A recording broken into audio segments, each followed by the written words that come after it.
Bangkok, Thailand, sometimes known as the City of Angels. It's the commercial and political hub of Thailand. And of course, many sites and attractions bring tourists from all around the world, from the gleaming stupas of Wat Arun to the Grand Palace, to markets, to huge shopping malls. But of course, underneath all the tourist glitz and glamour, there's also a seamy underbelly of prostitution and poverty. There are tremendous needs here in Bangkok.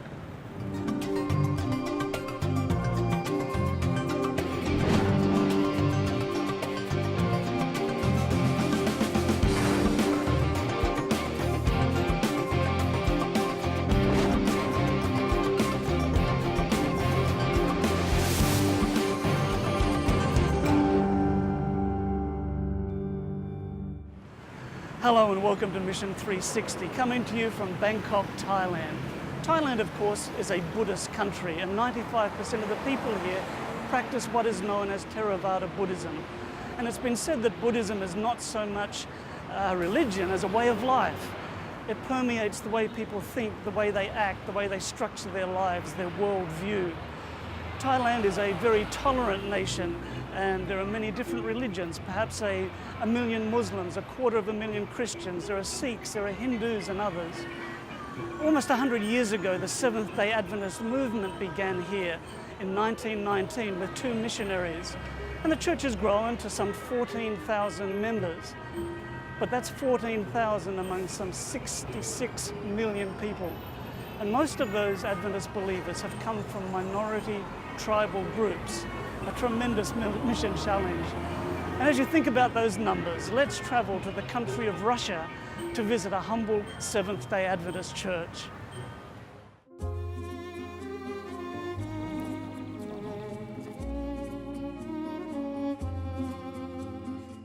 The city of Kazan is considered Russia's 3rd capital and the only sports capital of the country. This multi-ethnic city is honored by UNESCO and famous for Muslims and Christians living side by side in peace. This is a territory where beautiful mosques were erected. There are approximately 55 magnificent buildings.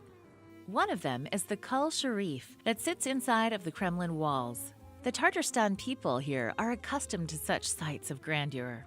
But as they come into the rented space of a Seventh-day Adventist church, the people find a very different picture. The members of this simple church travel from far to reach this location. When they come, they are welcomed into the warm building and gladly worship together. Here they sing hymns to praise God and spend quality time in groups, examining the quarterly Sabbath school lesson. They are treated to choir music, and they pray with one another. The children also have a space for themselves to learn the precious life lessons of the Bible. Although just a table in a cluttered room, they have a chance to interact and build character here. There is room for all ages in this Adventist community. Today, Albina is visiting the church again. She was invited by her friend Timur. Timur believes the Bible has well outlined how we should conduct ourselves, and he isn't afraid to live out his conviction. I think that people can see in my life the difference from others. Most of the people smoke and drink and do other bad things. So when they see that I don't do such things, they begin to ask why I am different and ask questions about the church that has made a difference in my life. Timur's deportment sparked interest in Albina, who was searching for answers. Through his invitation, she began attending this church. I like coming to this church because I love to sing and I like to pray as well. Plus, there are a lot of kind and friendly people here. Albina plans to keep coming to church and has made known her desire to be baptized. As the church invites guests and studies the Bible with them, they are faced with a challenge. As you can see, there are many people in this hall. Many people are sitting outside. When we invite new people to study the Bible, we have to give the study right here, in this crowded room among all these old things. That's why we need a new building. Of course, we do outreach work outside the church, distributing literature and inviting people. But we also need to do some work inside the church. The leased apartment they are using is one of 3 churches in the city. Because 2 of the churches are rented, there is no guarantee that they can continue using this space indefinitely. In answer to these challenges, the pastors have acquired land in a prime location to hold services near the center of town and close to public transport. We chose this place because there is a metro. Also, there is a bus stop and train station. We are planning to build the church here and to hold different evangelistic programs and social programs to this new community. Now the members are praying for the funds to start building. The leaders here have big plans for the new church. This will also be a center of influence with many initiatives to connect with the community. Please pray that God will both establish this church physically and spiritually. This quarter's 13th Sabbath offering will help fund a new church for Kazan, as well as many other projects that we'll learn about later in the program. But next up, the amazing story of Pastor Montero, jailed in Togo. Rick Kajira has that story. Rick? Thank you, Gary. Our guest today is Pastor Antonio Montero, who has been serving in the West Central Africa Division of the Seventh-day Adventist Church. Seventh-day Adventists around the world have been praying for him because Pastor Montero spent nearly 2 years in prison. He was falsely accused of a crime that he didn't commit, but they still put him in jail. There was no trial. And so Seventh-day Adventists around the world prayed for him, and recently he was released, and he's talking with us today. Pastor Montero, it's very good to have you here. Obrigado. Many people don't know your story. Can you briefly tell us, how did you end up in prison? Dia recebi no meu escritório rapaz que quis falar comigo. One day I received in my office a man who wanted to talk to me. He came in just to speak with me. When he entered my office, he said he needed money since he did not work. He also said he needed food. I asked him if he was a Seventh-day Adventist. He said, "Yes, I am a Seventh-day Adventist. I go to church." So I presented him to the elders for them to take care of this man. It was only 3 months later that I found out the elders of the church did not help him. They already knew this man and his history and decided not to give him any money. He later visited my office a couple more times and told me about Bruno Oma, a man that could help him to purchase a car. So I spoke with Bruno Oma on the phone in behalf of this man, and Bruno told me that if he is able to help out, he would do it. So the man left my office and called a couple of days later to inquire about Bruno Oma and the help he hoped to receive from him. So I told him that Bruno had not called yet. So the man hung up, and I did not see him again until the 13th of May. He came one more time to speak with me, but I was extremely busy and could not see him. Then on the 15th of May, the police came to me and detained me. As I entered the police station, I saw this man in cuffs. They asked me if I knew this man, and I answered, "Yes, I know this man." Then the police officers informed me of the accusation the man made. The man said that I ordered him to bring fresh blood for some secret sacrificial rituals in the Seventh-day Adventist Church. I answered that I had never ordered such a thing, and that he couldn't even have approached me about something like this. This was definitely something staged, and that someone used this man to incriminate me and to accuse Bruno Oma as well. That's what we believe. Nothing could be proved then, and we were imprisoned without evidence and without proper explanation. That's a summary of what forced me into prison.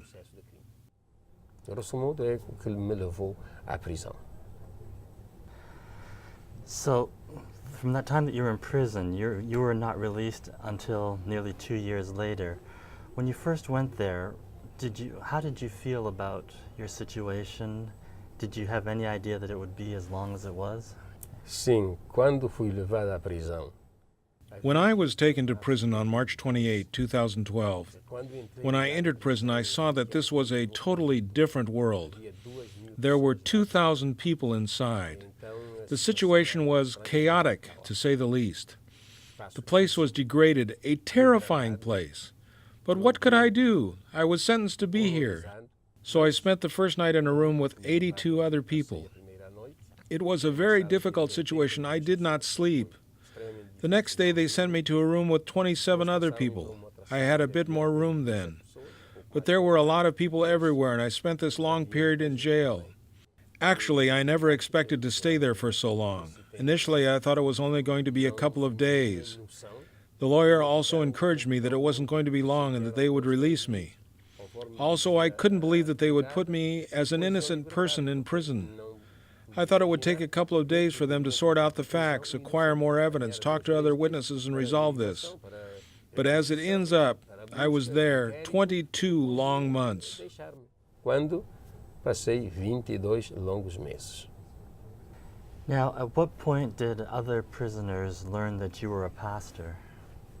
Quando cheguei na prisão, na primeira noite, When I arrived in prison, even the first night, the whole prison already knew that a Seventh-day Adventist pastor had arrived there. I spent the night with 82 people, and the next night everyone in the prison cell knew that I was a pastor. So 2 days later, they came to speak to me and asked me if I would preach in our prison cell on Tuesdays. So I tested them by saying, "No, I came here as a criminal. How can you ask me to preach?" To that they replied, "You have to preach to us. We know you now. We have seen you, and you are a man of God. So please, we want you to preach here on Tuesdays." In this manner, they recognized my vocation from the first days. And everyone respected me and protected me there because they knew I was a pastor. And God helped me to live there and to help some of them without any problems. Viver aí, ajudar uns e outros sem problemas. I'm curious, what was your first sermon about in that prison?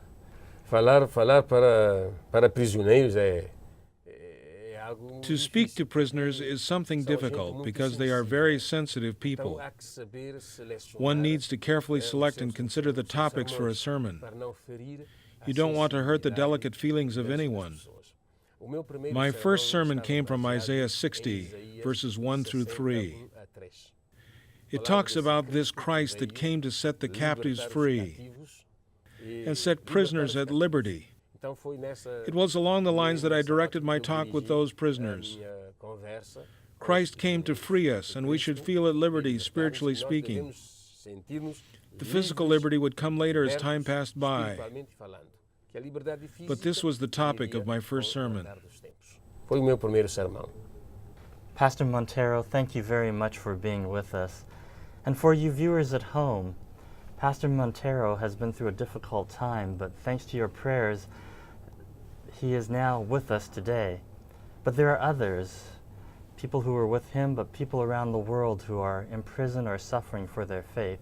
Please pray for those who go through hardships for what they believe in. Thanks, Rick. That was just part one of Pastor Montero's story. Stay tuned to future programs to hear and learn more about Pastor Montero. We're going to take a short break, but we'll be right back.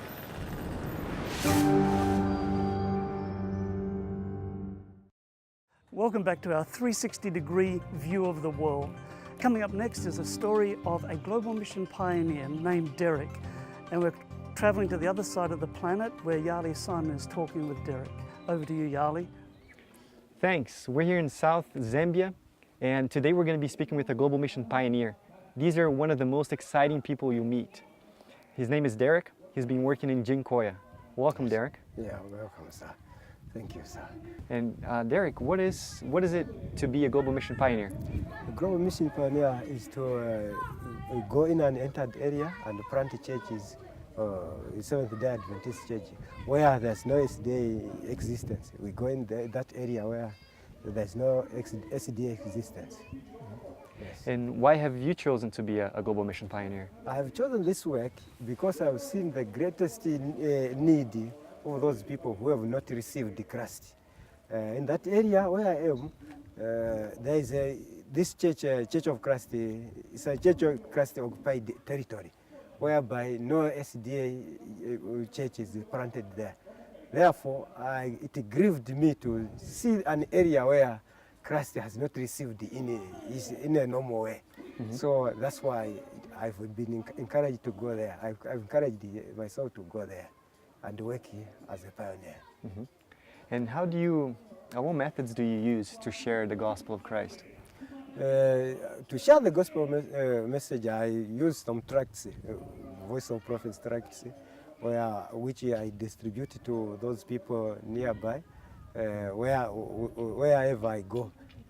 Secondary, I just use Bible studies, Mary Bible. There are two ways of conducting reaching those people. First, we socialize with them, we be common or we be well known to them, then sending tracts to them, then answering questions. After another method is to go direct and speak with that person with a Bible. So Derek, as you work as a global mission pioneer, Yes, sir. do you work by yourself? I work by myself, but with my wife. So you bring your wife along? Yes, I take with my wife. And do you have any kids? Yes, I have kids. I have eight kids. 8 kids? 8, yes. Eight So you kids. work as a global mission pioneer with your wife, but you still have 8 kids to support back Yes, home. I have to sponsor my children to go to school. This is the work which I'm doing even now. Yes, I have that burden. So I can't leave it, even though I had such difficulties of going into the field as a pioneer. But I can't, because I know how greatest the work is.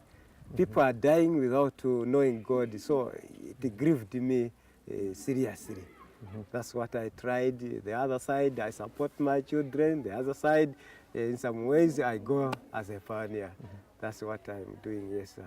And God has always provided for you. So. Yes, God did not let me down.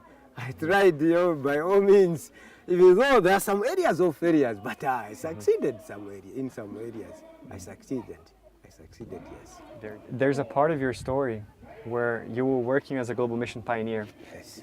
but then your contract ended, but there was still work to do. What happened then?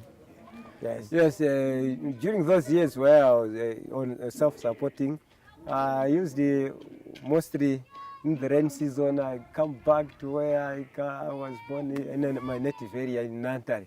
After the rain season, then again I go there, I work. Rain season comes, I come back and have something to raise, to go to take that to that place. So when you say that you're self-supporting, that makes it sound like, oh, okay, that's no big deal. But in reality, we know that you were going, stopping your work, going farming, earning your money with very hard work, bringing those funds back so that you can continue working, taking the message of Jesus in those remote areas. Yes, during those years when I was not supported, but now I'm being supported. You are? Yes. Good, so you're being supported again. Yes.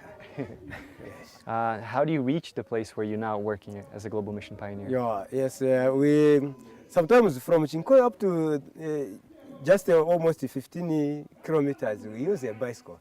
Then after that 15 kilometers, we leave the bicycle and move on foot, climbing the hills. So even the bicycle won't go? We can't. It can't reach? No vehicle, no Honda, no bicycle can go through. It's in the high mountains, going up and down. Yes. So you put your backpack on and you hike all the way to the village? Yes, I leave the bicycle to someone who are well known to me, then I go on foot. Going there. So if there's one global mission pioneer that's really out there, that would be you. In that area, we need so many pioneers. Only that there are some, we are some failures. We are supposed to have 4 or 5 pioneers to cover that area. Wow. Yes. So we need more pioneers. Yes, we need more pioneers. And you know that the World Church, there are many people who have been praying for your work and who have also supported pioneers. But we need even more pioneers, more literature, I imagine. If you could leave a message to the people who have supported your work, through prayers or through donations, what would you tell them? Yes. Those people, to encourage the people who are supporting pioneers, I still encourage them to continue supporting, because it's a wide area. Maybe we can cover that area maybe 4 to 5 years, not less than those years. We can't. It's an area where no vehicle can pass. It's only by physical. So it needs supporting. So I'm encouraging well-wishers to support, to ever support, to continue supporting us. I'm personally very encouraged by the work that global mission pioneers like yourself do. Yeah. You know, may God continue to bless you. Thank you, sir. May God bless you also. Thanks, Yali. I just love to hear stories about global mission pioneers. Let's continue to pray for Derek and other pioneers working around the world. This quarter, our 13th Sabbath offerings are going to help support projects in the Euro-Asian region of the world. There's tremendous needs in there, and if you want to learn more about the projects, you can go to our website at adventistmission.org. Let's visit two of the schools in the country of Ukraine that will benefit from this quarter's offering.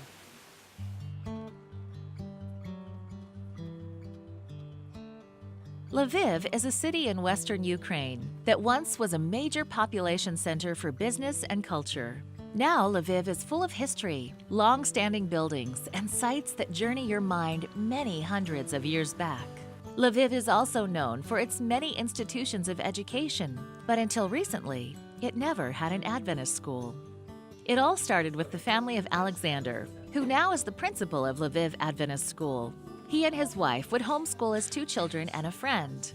This was a nice little classroom at home, but the children grew lonely and wished for a Christian school and friends to play with.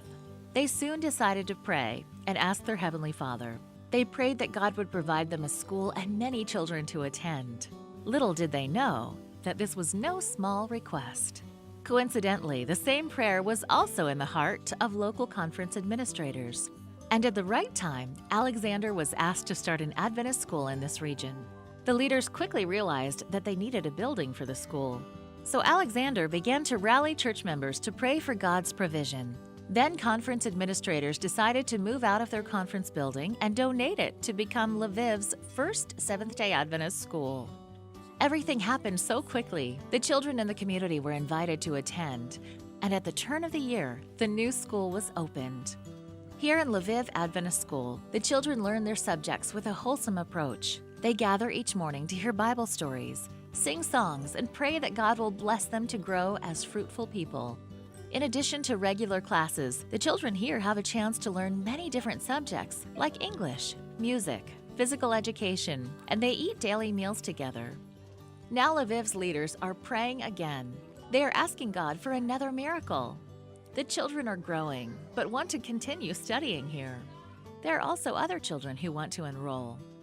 There is only one solution: to acquire more space and extend the grades offered. Lviv Adventist is currently a primary school, and the goal is to purchase a plot of land and build rooms for secondary classes. But how can they raise the funds?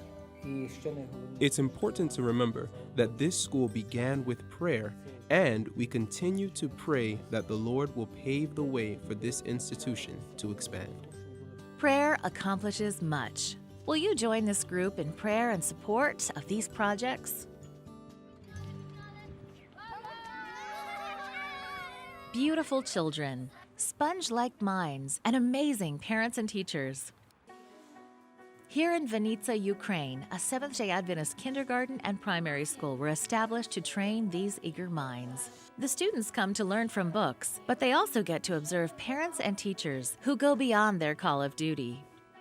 In late 2012, the Vinnitsa Adventist School started teaching in temporary rooms at the local Adventist church. This initiative was so successful that not much later the interest was overwhelming, and the school staff had no choice but to purchase a new location. An unfinished building sat on the property, and it was initially designed to be a school. But there was so much to be done. Without resources or funds, the church called on their pastors for help. And they came, 40 plus of them, to continue construction of the new school building. After the pastor's several weeks of work, the parents and teachers decided that it was their turn to build.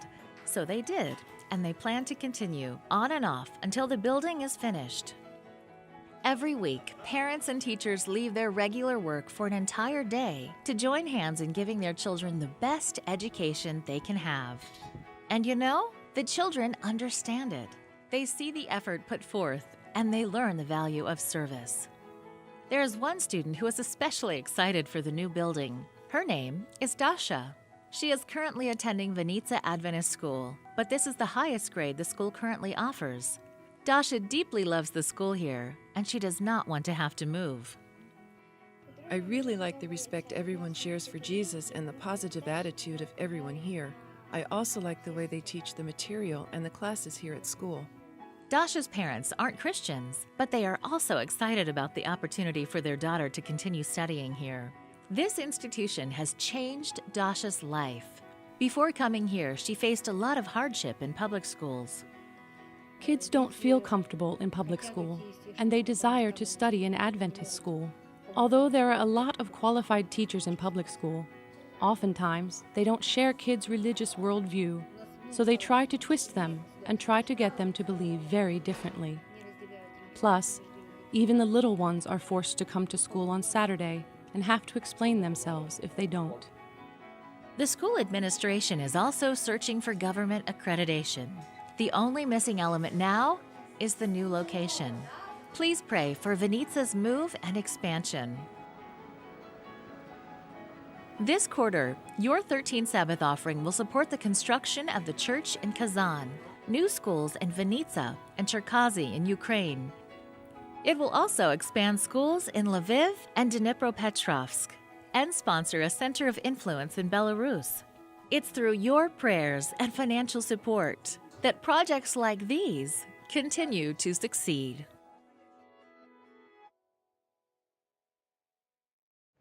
Well, thanks for joining us on today's program.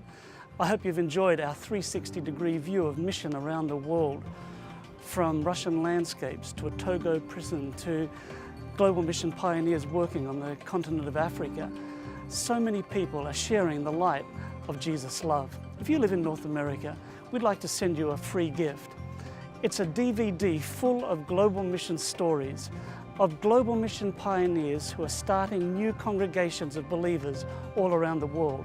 To receive your free gift, just call the toll-free number that is on your screen now, or you can always go to our website at adventistmission.org. And thank you so much for your continuing support of mission around the world. And I hope that you can join me next time right here on Mission 360.